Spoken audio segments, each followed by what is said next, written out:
Sometime after the death of Sarah, Isaac married Rebekah, and they had two twin sons, Esau and Jacob. Esau was a hunter, wild and impetuous, always living for the moment. Jacob was a strategist, quieter and more stable.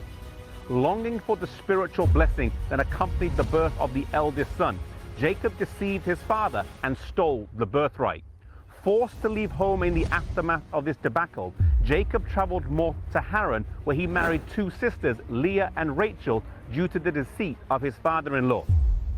Sensing a need to reconcile with his brother, Jacob, along with his wives and children, made the trek back home and made peace with Esau.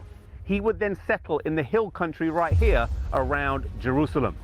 One of the most significant turning points in his life was when he wrestled with an angel, and his name was changed from Jacob to Israel, meaning overcomer. His descendants would then be known as the Israelites.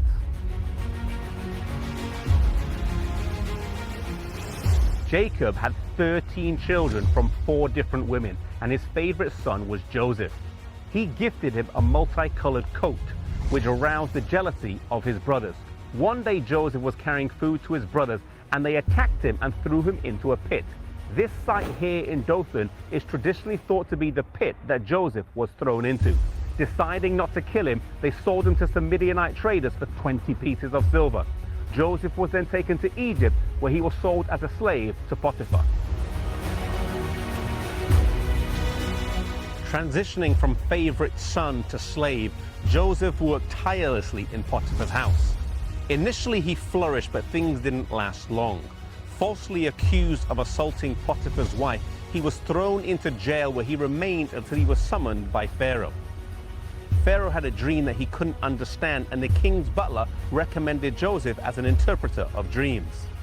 The king had a twofold dream. He saw 7 fat cows, 7 lean cows.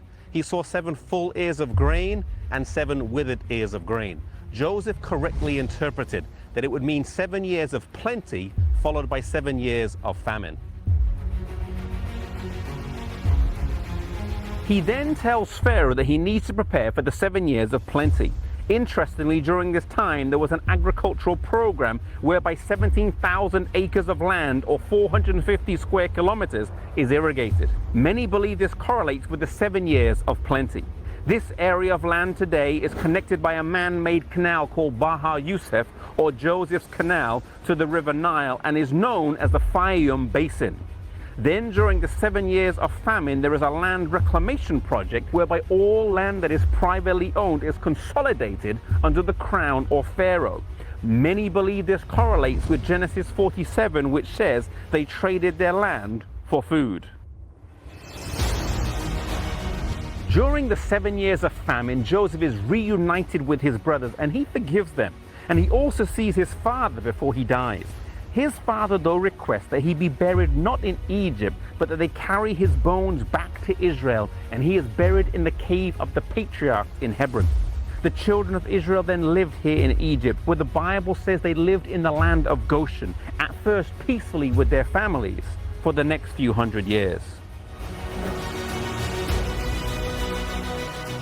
This biblical story is rich in meaning, and there are many lessons to learn.